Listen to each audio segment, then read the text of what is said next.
Hello again and welcome to our mini-series on playing keys in worship.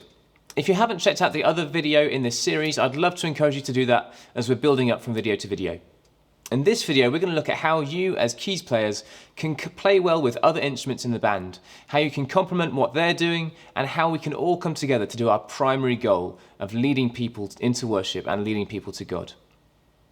We talked briefly in our last video about how your instrument, the keyboard, is the most versatile in the worship band.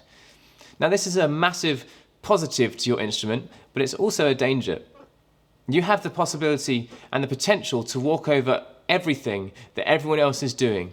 And so the challenge for you is to exercise restraint, to listen well and to fit in. Good music and good arrangement can make a song and draw people to worship. Bad music and bad arrangement can ruin even the best song, as it's distracting and it distracts people from worshipping. So what are some things to consider when you're playing keys as part of a worship band? Well, the key thing to think about is register. Let's first look at the low end.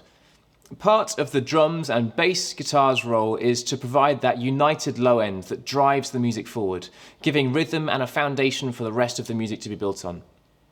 If you were to play over that in the low register of the keyboard, you'd likely not be playing the same rhythm. And so combined with the timbre of your sound and also likely conflicting with the bass and drums, you'll end up getting in the way of them and muddying up the mix, losing clarity as a band in the low end.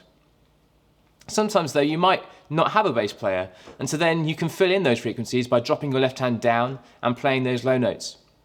Equally, sometimes it can be a nice effect to add your low end to that of the bass.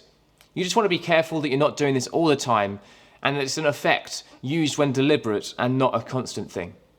The key here is to think about what low instruments you have in your band setup, listen to what they're playing, and alter your playing accordingly.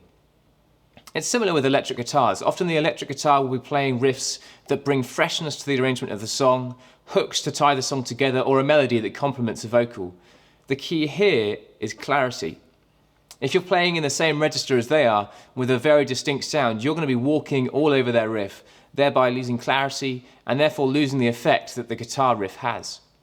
But if you don't have an electric guitar player, feel free to play up there. You might even want to learn the electric guitar riff and play that or something similar to that on your keyboard. Remember, the goal here is for everyone to fit together as one, so if there are fewer people, you can cover more frequencies. I'd suggest that your main home region is right in the middle of the keyboard, roughly middle C, plus an octave and a half, and minus an octave and a half. As a worship keys player, you should become best friends with the notes in between these in this range. Any PA guy, any sound tech or producer will love you if you can master playing in this register, and it can be so tempting to stray from it. For me, especially the low end, the temptation of throwing your little finger all the way down there and getting those really beefy low notes. You might enjoy that, and you might find that fun and like the sound, but remember, you are 1/7 of the band, and once you're put in the mix, you'll be distracting from the rest of the band and treading on their toes. Most sound guys will actually just cut out any frequencies generated by those low notes anyway, so it'll end up sounding weak. So try your best to stay away from there. Likewise, try not to go too high. As we've spoken about before, most of the time, you're not going to be the lead instrument. You're not going to be the focus of the attention. Probably 80 to 90% of the time, the attention is either on the vocalist or a lead guitar. And so if you're playing lots of really high piano, you'll A, distract from what they're doing, and B, leave a hole in the middle where you should be. There are times when it is appropriate for you to do both of these things though. Sometimes you will be the focus, and so playing in those areas would be appropriate. At other times, there might be a really intimate musical moment with just the vocals singing and what you're playing, so it might be appropriate in those times to take what you're playing up an octave to emphasize the musical intimacy of that moment. Lastly, I just want to mention that as a member of a worship band, you're being led by a worship leader, sometimes an MD under them. You are serving God and you're serving the worship leader's vision of how they're going to lead people into worship.